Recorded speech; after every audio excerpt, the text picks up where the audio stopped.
Hi everyone, my name's Anjli and welcome today to our WOCY daily activity where we are celebrating Elephant Day.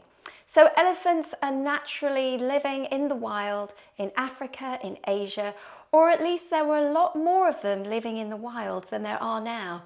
So about 100 years ago, there were 90% more elephants living out in the wild than there are today. So this is a really important day for us to learn and understand about elephants and why they are absolutely amazing, so beautiful, but why they are so important in the world around us. But also, they've got great things to teach us too. So here are some ideas for what you can do today to celebrate World Elephant Day. First of all, I want to read you a quote. Elephants are living treasures, nature's gardeners, nature's great teachers. And this was a quote from Virginia McKenna, who has been knighted by the Queen of England, and she's the founder and trustee of the Born Free Foundation, who worked really hard at trying to preserve the world, the environment, the habitat of the elephants, and also to make sure that animals are still living. Now, one of the reasons why elephants are dying out is because their world where they live, the forests, the areas that they live in, there's more and more humans moving into those areas, but also, as you probably know, elephants have these amazing tusks that are made of ivory. And some people love this ivory and they use it in medicines and they use it as jewelry. And that's why they hunt these elephants and they take their tusks. And it's really, I just find it the most saddest thing. So if we think about elephants dying out, they're at risk of extinction, perhaps you can find out how they are great treasures of the world, how they are nature's great gardeners, and how they are nature's great teachers. I'm going to talk about something in terms of what they can teach us in just a moment, but perhaps you can find out a little bit more about these amazing animals. Now, did you know that an elephant's brain, it's such a big animal, isn't it? But its elephant's brain is bigger than a human brain. And that's where the phrase that you might have heard comes from, an elephant never forgets.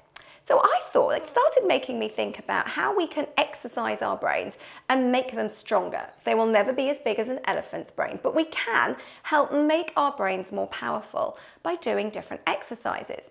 And one of the things that I thought I would share with you today that you might know about is mind mapping. And this is a really great way to bring together your ideas of having pictures and creating something with setting things out in a really organized way. So it's using both sides of your brain, the one that likes doing arts and crafts, writing stories, and the one that likes things really nicely set out in an organized way like maths and science.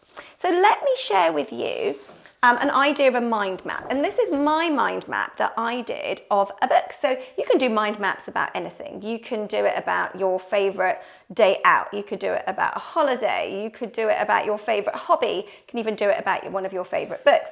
So this is one that I did about one of my favorite books that I really loved reading as a child. And that's The Lion, the Witch and the Wardrobe, going to an imaginary country of Narnia. And you can see here, there's lots of different characters, some of the different things that happened in the book. And I've just used one or two words to show all those different things, but also how one thing links to another. So what we've got in Narnia is time stands still when you go to Narnia, from the wardrobe, from the country in World War II.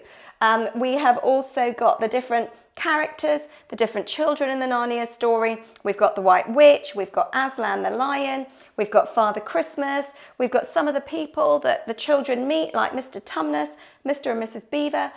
Maybe you want to try and read, or go and read, find a version of that story that's right for you at your age. And I've inspired you with my mind map.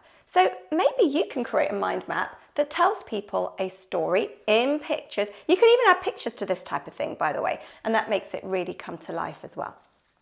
So there's my picture of Narnia.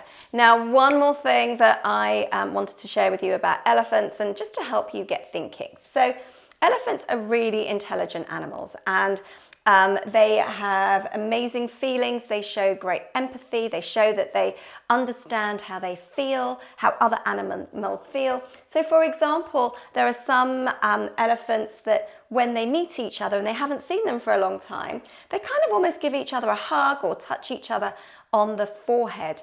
And I just think that this is a really, really lovely thing. It's really showing each other how much they mean to each other. So I wondered if maybe you could think about how you could show someone how much they mean to you. You know, use the example from elephants, maybe do some elephant craft and maybe send them a picture of an elephant to remind you that you are like elephants and you really value your family. And there's something else related to that. So elephants have really good sense of smell, but they've also got a really good sense of hearing. They can hear a trumpet call from 5 miles away. Now that's a pretty long way away. And you know, it just makes me think about how good the elephants are at listening. And I wonder if you are a really good listener, a really good friend. Do you really listen to what your family and your friends say?